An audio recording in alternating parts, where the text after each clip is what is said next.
I'm gonna wash my face. Okay, so I'm going to do a live on rules of engagement. I just had an amazing reading with a client.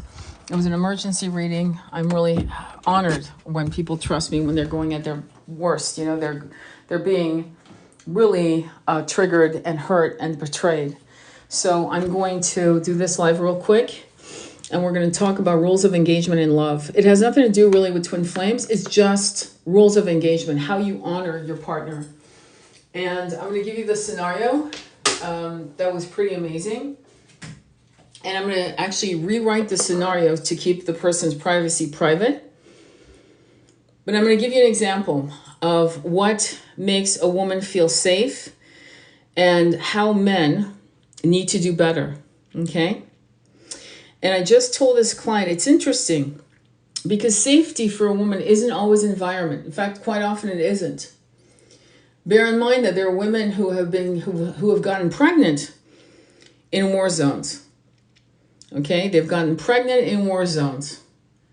That means that the man, her lover, her beloved, her twin, her high-level soulmate, whatever, in a war zone, famine, war zone area, was made love to by her partner because she felt, I'm going to say it, not all women, by the way, but let's just talk about a woman who feels safe with her partner in a war zone country.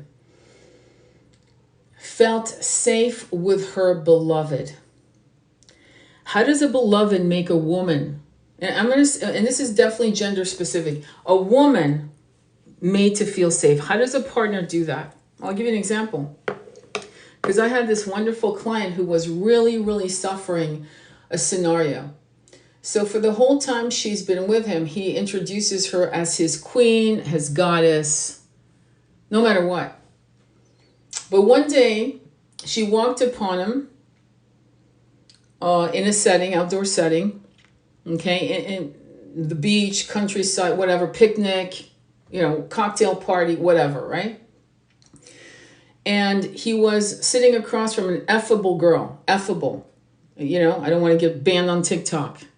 A girl that he would desire, right? So that's anybody, right? There's tons of people that you and I could meet that are very desirable.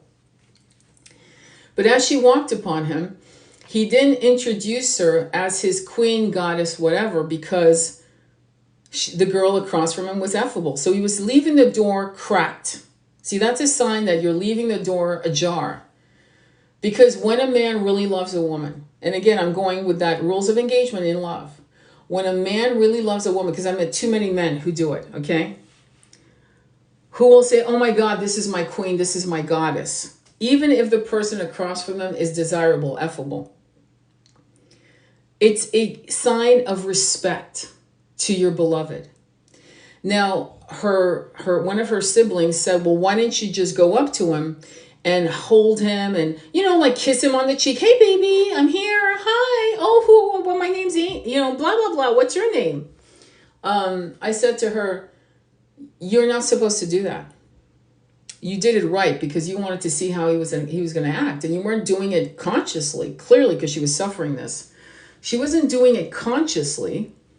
She was doing it instinctually. So as she approached, and he did not introduce her, just, this person, blah, blah, blah, has been a real great influence in my life, not saying, hey, this is my queen. By the way, this is Sophia over here. Instead, he just made it look like it was a non-sexual connection, like they were platonic friends. That was the inference of saying nothing, number one. Number two, my client got to see this and wanted to watch the dominoes. Where were the dominoes going to fall? And instead of, at least at some point, clarifying their connection, his choice, because the girl across from him, Sophia, let's call her Sophia, was effable, meaning desirable, he didn't say anything.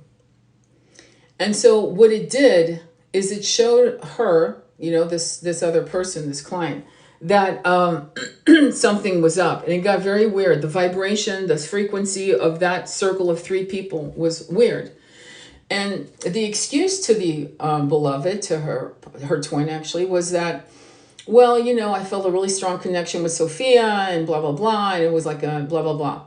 And I said to the client, it probably is a soulmate, and it probably was a soulmate for your person and you, because if it's a soulmate for that person, meaning your partner, it's also your soulmate. That's number one. Number two, he was being tested, and he failed.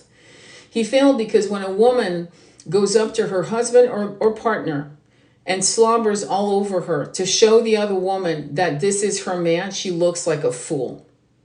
She's just stepped in dog doo. She makes the other woman feel, let's call her Sophia, right? The desirable one. Like she's threatened by her.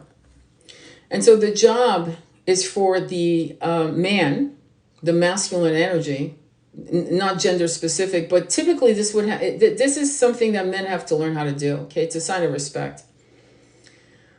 Is to allow and to step up and to say, hi, Sophia, I'd like you to meet my queen, my partner, my beloved, my better half. And men do it all the time. I knew of a man who was like in his deep 60s who called his wife in her deep 60s, and no offense, they look good for their age, but he called her his goddess. That's just how my goddess. And I'm going to tell you something. I remember meeting him first, and he was really totally cool, and they wanted to do a retreat with me. And he wanted me to meet his wife before we set up the retreat with me, the healing retreat. And I remember the first time she saw me, she thought I was a threat. I could see it in her face. When she realized that I was not going to disrespect their connection and I was not out to get her man, if you will, she relaxed. And when she saw how he treated me very, very platonically, with that separation of energy, there was no sexual energy whatsoever at all. I mean, zero, zip. She was able to relax, and he called her his goddess. He honored her. He made sure that if there was any idea in my head, I'm just being straight up with you guys, because I know how people think, on those levels, because it can be kind of weird, right? He made sure straight up that she was going to feel safe with me, and our relationship became very beautiful, all three of us. So I've seen men of various ages. I've seen my son. I've literally watched him when he's in a relationship with a woman. There's no flirting, or I've seen him in supermarkets and restaurants. There's no flirting. And one day I said, how do you do that? Because usually it's automatic pilot. He goes, Mom, why would I flirt? I have a woman at home. Why would I even do any of that? Like, for what? To me, flirting is a tool to meet someone. To me, flirting is a sign that I'm actually attracted to you in a more intimate way. To me, that's how you use flirting. But I don't flirt. Why would I flirt when I've got a woman at home? And I totally admired that, because I didn't teach him that. He figured that out on his own. So he has a switch. When he's single, he's out there, being the player if he wants to. When he's not single, the switch goes off. It's on the off button. The reason I'm saying that is because part of the twin flame high-level soulmate energy is because some of the masculines are hell-bent on holding on to certain patterns and saying it's normal. But let me just be clear. If I was I am with my twin, but let's say, actually, I remember, I'll tell you a situation. I had a friend who was really loosey-goosey. She was free with her body and this and that. And she was a cool girl. She was a friend of mine.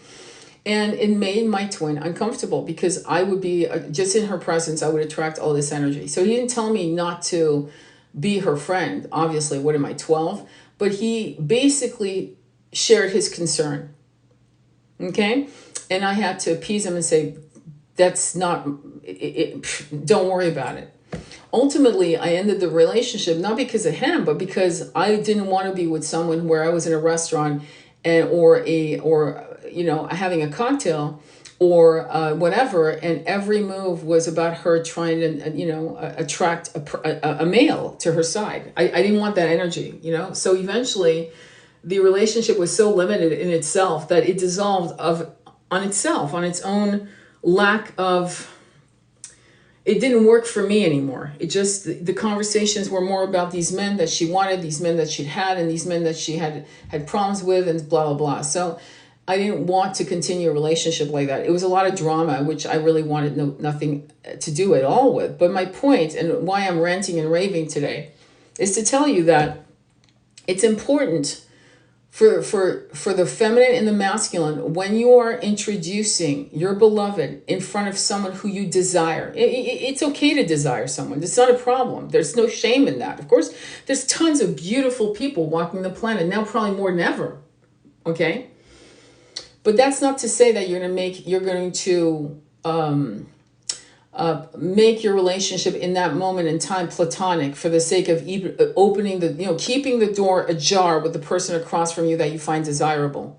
Your job, if you're really serious, to make your partner feel safe, and in particular, this is a message for the masculine, straight up, I'm not going to sugarcoat it, is when you are across a girl that is effable, desirable, you'd love to, if you were single, you would have done a move. If you love your partner, then you honor your partner and you make sure that she knows that she's safe by saying, this is my queen, this is my goddess. Sophia, please meet my better half or my other half or my healer, my mentor, my beloved. Whatever the hell you want to say, but make sure that that person knows instantly that this is a connection and this is intimate and it matters to you so much that you want to protect it, right? And the person, let's call her Sophia, or let's call him Brad, will actually hopefully respect those boundaries that you've set. But if you don't do that, you have left the door ajar. And you know that. You know you have. Let's not play games. Let's not gaslight. The worst thing you can do is gaslight your partner. Don't do that, because that's cruel. But when a woman comes to you with this concern, don't baby it and poo-poo it and denigrate it and gaslight it and triangulate it and do all the shit that is very toxic. Listen to your partner's needs. What did you need me to do?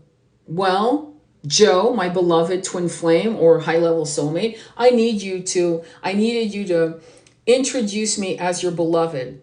Maybe kiss me on the cheek or the lips or the neck or the shoulder or whatever. Or maybe just give me a tight squeeze and introduce me to the girl who I know or the guy who I know you're attracted to, so that I know that we're together, so they know that we're together, so that the door remains shut and it's not cracked open, just in case, quote unquote, just in case. I don't know if I've triggered anyone on that because this is a concern that a lot of women have, okay? And again, straight up, I'm going to say women. Because these are the conversations I've had with women across the world. So this is not in particular an American thing, a French thing, an Italian thing, a this thing, that thing. It has nothing to do with culture, religion, whatever. It's just a rules, and that's why I called it rules of engagement in love. I remember I had a girlfriend who went out to a couple dates. He was a good man. They were actually very compatible, and he blew it. Do you know why he blew it? Because he was so busy flirting with the waitress, and she sat through it. Poor girl. Me, I would have left. I would have paid my bill. I would have excused me to the bathroom and paid my bill and left. I wouldn't start a scene. I wouldn't start a fight. I wouldn't try to explain it to this person. I wouldn't try to analyze it with them. I wouldn't want to have a talk. It's like if you don't know your manners, it's like eating with your hands in a fine dining restaurant. If you can't keep your eyes focused to your partner, who you say you love, who you say has saved your life, who you say is the only person you want to be with, but there's a cute little waitress or a cute waiter, and you can't keep yourself together, then these are problems and shadows you need to work on with yourself. You need to work, because it is not your partner's job, especially the feminine, okay?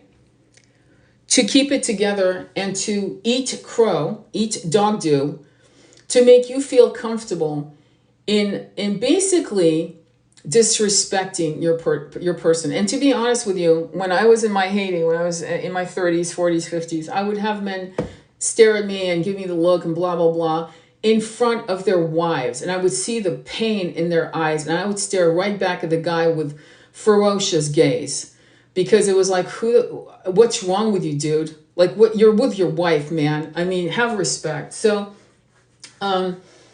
there are wonderful men out there that are unicorns that honor their women. I've seen it in action. Amazing men that fucking get it. They get it. And as a matter of fact, I've seen men literally just give a lot more affection even if there's a woman walking across who's attractive. There's nothing wrong with looking at a beautiful thing for a second, but ogling is a whole different show. Ogling is a sign of disrespect.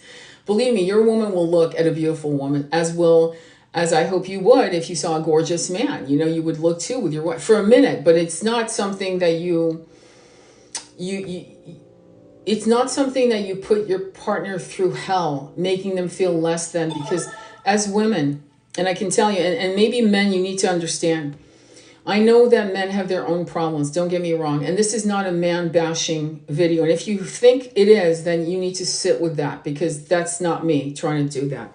I have great respect for men who honor their women, who protect their women.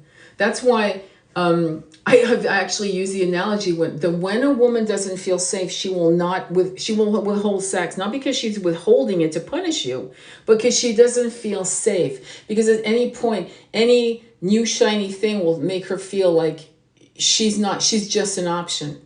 And when a woman feels like an option, she doesn't feel safe to be sensually, intimately connected and surrendering with you. She's not. I'm sorry. Good women they can't. Okay? Sex is a sacrament for many, many women. And men. Many, many men. Men are like that too. Men, when they don't feel safe with a woman, they can't make love to their woman anymore. I've had men tell me that. So one of the things you can do to make them feel safe, emotionally safe, mentally safe, is for you to make sure that when you are across somebody who is desirable, this is going to happen throughout your lifetime. You're going to be threatened by men that are finding your woman attractive, and your woman is going to feel threatened by women who are attractive as well. This is just how it is. Like, welcome to fucking life, okay? But let's talk brass tacks. You talk with your partner about your expectations, so when that happens, it's already been talked about, and you know exactly what your role is to make your partner feel safe. And then you do it. You don't just tell them you love them. You show them that you love them by the actions of respecting their feelings of insecurity, which is nothing. You don't shame that in someone. You don't say, well, you just need to have more self-confidence. It's not my problem. That's actually bullshit. That's not how you answer a person who is vulnerable, who probably does have some issues of feeling like they're good enough, but you don't shove dog do in someone's face. That's not how you teach and heal people. What you do is you listen to their concerns, you execute the actions, and then over time, they will see you with the most beautiful person, okay, at a cocktail party, and you guys will look at each other across the room and each wink at each other or smile or chin, with your glass of champagne or whatever, your pot, whatever. And there will be no need for her to go check in with you, or you vice versa, because you would have established trust in action by creating a foundation of trust. That shit doesn't just happen on its own. This is not an organic conversation you can have. This is a brutally triggering conversation that you should be able to have with your partner ahead of time, so that when this happens, you guys both feel safe. That's it. It's really simple. It's a show of respect. Okay? And that's what I wanted to share with you, because I felt so compelled after this call, because this person was really, really, really beating themselves up. I should have gone up to him. I should have hugged him. I should have kissed him. My sibling said, why didn't you do that? And I said, I'll tell you why you didn't do that. Because you wanted to make sure that his actions matched his words. You wanted to see what he would do under this situation. And he fucking failed. And then it was a domino effect. And so, and had you done that, right? Had you done that, kissed him and, oh my God, all of that.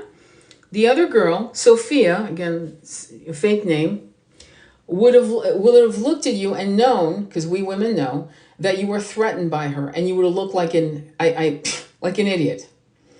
And that would have hurt you. Either way, you weren't going to win unless he did something, and he did not make you feel safe.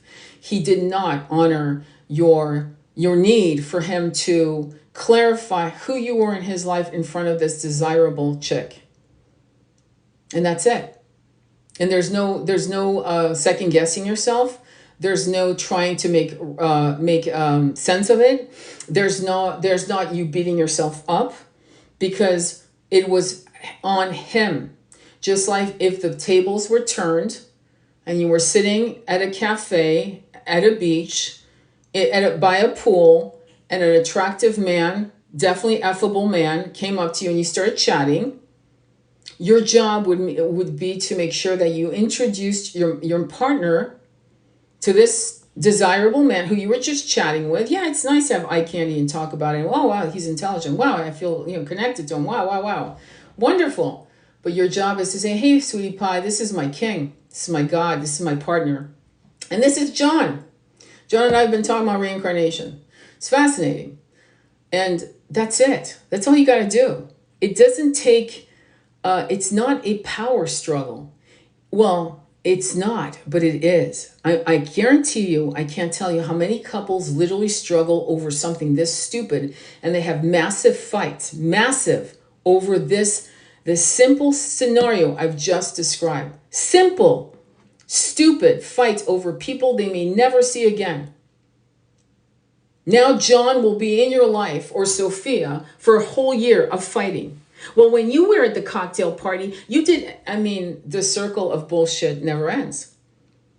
But if you respect each other and you have now defined rules of engagement in love, right, which is what I've just described, then this nonsense won't be part of your experience at all.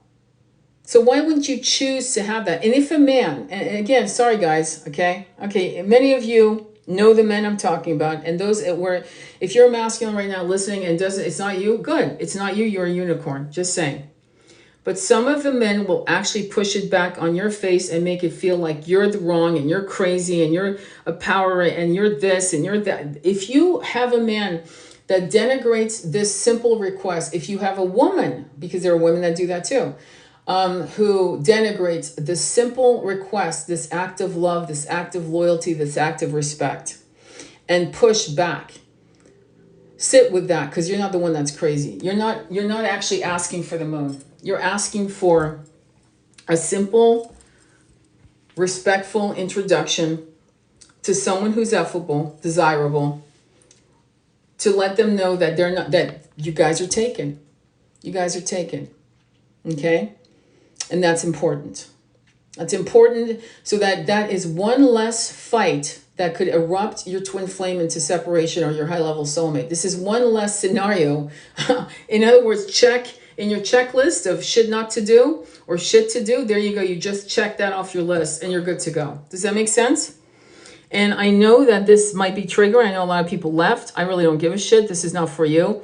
This is not kumbaya. Let's talk about how this, this takes more maturity, and you need to be more mature, and you need to have more self-confidence. Bullshit. That's not how the world works. That's not how humans work. If it did, we wouldn't be in conflicts like we are. We wouldn't have issues of communications like we do. If you have certain rules of engagement, I guarantee you're going to have a lot less fucking headaches in this incarnation with your beloveds, or the next person that becomes your beloved. Because you'll know what your expectations are, you'll know what to do, and it's not training somebody going through hoops, it's a sign of respect. And if that triggers you, and if you feel like what I've just shared just now is counter to being free and trusting and letting things organically happen, then you live in, it's a small world after all, Turnpike in Disney. Okay, I'm just letting you know. It's not how the world works. This is not why I do readings all day long with clients who are having had fights over the stupidest stuff that lasts for months. Stupid things based on jealousy, lack of self. There's nothing wrong with having a lack of self-confidence for a while with a relationship. There's nothing wrong with realizing you have a lack of self-confidence, and you're working on that. You're working on that for yourself, whether you were in a relationship with this person or not. But when you're with somebody like a twin flame that you really love, and it triggers a lot of that shadow that you thought you would heal. Like, I've never been jealous with my ex-boyfriend and this and that. Like, why? Well, because this is your twin flame. That's why shit's being triggered like crazy. or something else is being triggered, like fear of being abandoned or fear of not being chosen. You could be polyamorous for all I know. I don't care. So jealousy's off the table, but something else is triggering where they're not making you a priority. Everyone else is a priority but you, okay? So these types of things, if you have discussions ahead of time as you're pouring the foundation of this relationship, right? Then the foundation will be solid. It'll be a good foundation. But if you pour the foundation, you step all over the foundation, right? The cement hasn't set, and it's going to be it's going to be a mess. You have no foundation. You have no foundation because you're so afraid of asking what you need to feel safe in a connection. You're so afraid of having them bolt, having them run, that you will not say what you need as you progress, say, I would say 3, 4, 5 months into the relationship.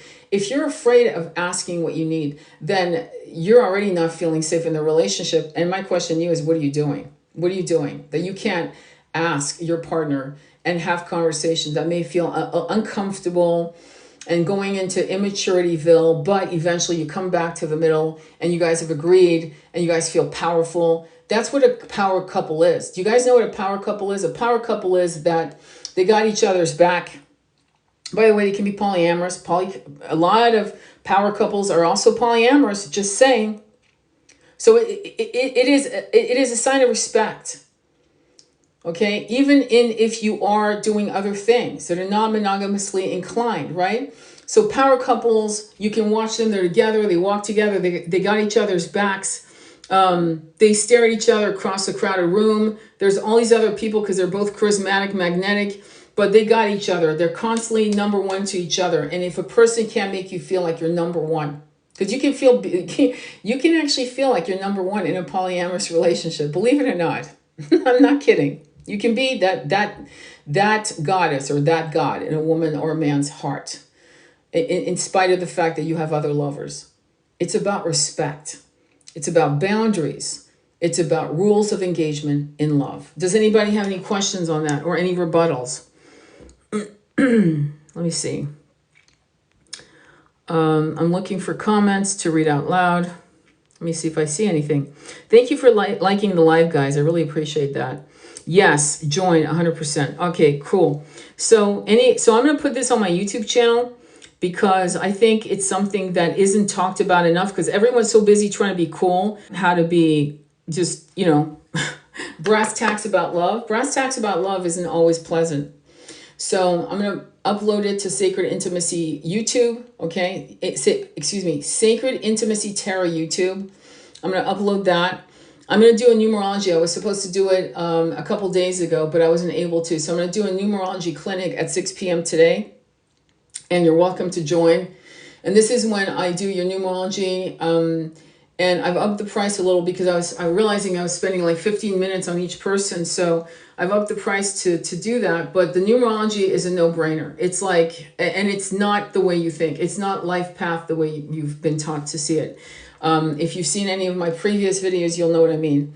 But I want to thank you so much for being such good hearts in listening to these concepts. I hope you can share this with your partner, your beloved, and let them know that this is, sometimes I'm going to be blunt, okay, which I am quite often, but I'm quite often blunt. But sometimes I talk to men, I'm just going to say, and men don't listen to this because I'm a woman, just straight up. Oh, it's a woman, it's a chick. Yeah, I hear you. But see, I've been a man. And I happen to remember a lot of these incarnations, but that's still not enough because I still have a womb. I still am a woman. But here's the thing. My son taught me some things. My husband, who was my high-level soulmate, is still taught me some things about what a good masculine does. And my twin has taught me some things, things you shouldn't do, things that could be done, things that can be improved upon. But I will say this. That if you are a masculine, listen to this. If your beloved just sent you this video, stop being in your ego as a gender-specific masculine and go and tap into your past lives as a woman and try to figure out what I'm saying and why it's triggering you and why you're feeling pissed. Why is it that you think that a flex is having 10 chicks like Andrew Tate? Andrew Tate has a lot of wisdoms, by the way. He has, because he's been on the streets, so he's got a lot of stuff he shares that are right on the mark. But, you know, when he ended up in prison, okay? Can you imagine the man was shocked that out of the 10 chicks he had on a payroll, none of them really showed up because it was uncomfortable? I mean, maybe 1 out of 10. He should have had a harem of girls at bringing him food and socks and this and that, okay? He should have been busy 24/7 with visitations, but he was shocked. How can you be shocked? There's only 1 or 2 women in your life that will love you to the level of love that you can't even fathom, my masculine friend. And there are only 2 or 3, maybe 1 or 2 men. And after that, it's just maybe soulmates and people that you have lessons to learn from and so forth. It's not a flex to have 10 women. It's not a flex to have 3 women. You know what's a flex? Being a fantastic looking man with money, and you're saying no to some of the most beautiful women in the world. That's self-control and that's self-discipline. And that goes with women too. There are women that are absolutely gorgeous. I knew a woman, she was an acquaintance of mine who had 4,000 lovers, okay? Gorgeous, gorgeous, gorgeous woman. It was no wonder she had 4,000 lovers, okay? But the thing is, it's not a flex, okay? At all. What's a flex is saying no to what you desire, because what you value most is your connection with your partner. And so whatever it takes to make sure your person feels safe, and it's reciprocal, and it's honest, and it's real, is what you need to do if you want true love. If you want to have multiple partners in your life, and I've known many, they end up alone. Talk to any nurse, in particular masculine playboys. Talk to any nurse in ICU. And most of these men who are, who've been players who end up in their late 50s and 60s are alone. There is no partner coming to visit them. There is no partner coming to advocate for them. There is no partner to pick them up and bring them home and make them soup. They're alone. The price is high. I had an amazing, beautiful client, Spanish man. And I said to him, if you're lucky, you have 1 love, maybe 2. And if you're very lucky, 3. And he went, shit. And I said, what? He said, she's my 3rd. I go, you better go get that girl, because that's it. Because after that, it's going to be a conveyor belt of chicks or conveyor belt of men. Be careful with your time and how you invest your time on people who will be there for a season, a year or 2. Value those who love you, who honor you, and who are loyal to you. Value them like gold, for they are gold. Don't think that the grass is greener. Don't think something better is coming across the horizon. Quite often, it isn't. It isn't. And when it's time for you to get a new love, trust me, usually there's a separation by divorce, death, or desertion. It will happen. That is what will happen organically. Even the best relationships have an expiration date at some point, in some level. But if you are now with your beloved, then learn how to make them feel safe. Both of you should strive to make each other feel emotionally and mentally safe. Because the suffering I'm seeing from people who are dealing with the fuckery of mind games is not worth it. And it's not okay. It's actually not okay. I'm seeing women and men literally suffer trying to figure out the other person.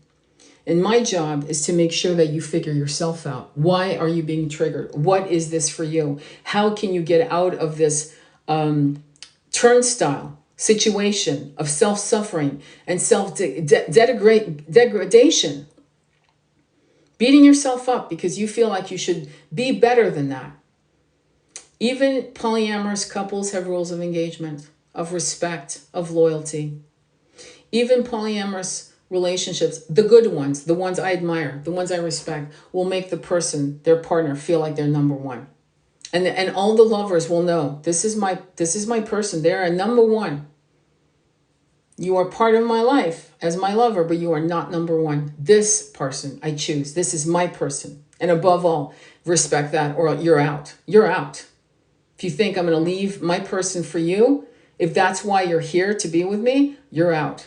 So even polyamorous people have couples that are power couples that are truly wonderful, have those rules of engagement. And I doubt I'm wrong because I've seen them. I've studied all kinds of different types of, relationship types. Hi, how are you? And Andromeda, it's good to see you. So any questions? I'm going to go. Again, I will upload this video. I think this video is important for you all. And some of you don't need this video. You already have those rules of engagement in place. It's not even a conversation. You're good to go. But for those of you who don't have that in place, or for those of you who have been shamed, or it's your fault because now I'm going to do blah, blah, blah. It's like, no, that's not, what are you, 12? Were we fighting over a toy? That's not relationships. Relationships is when you listen fully in your heart, even though it could be triggering to you, with your partner's fears. You don't belittle your partner's fears or concerns. You think, what can I do to make you feel spiritually, mentally, emotionally safe? Well, you can do X, Y, and Z. Great, I'll do it. And then you do it. You follow up with action. If the situation happens, that your autopilot, boom, you're doing the right thing. You're taking care of your partner, and your partner will reciprocate in ways you have no idea. And the sex will get better because at this point now, your partner, right, can relax, feel safe, and can surrender fully to the experience, the sensual experience with you, because she or he feels safe. Because don't think it's just women that don't feel safe when they've had a fight. Some men actually can't perform either with a woman because they feel hurt. They don't feel safe, emotionally speaking, right? So the word safe can be mastered with the ability to desire, to choose your partner every day and never leave the door ajar for someone else. If you're monogamous and if you're not, to always make sure that potential lovers know that this is your person, they're number one, and that's not changing for anything. I hope this helped you all. Sending you much love on your journey. Namaste, be well.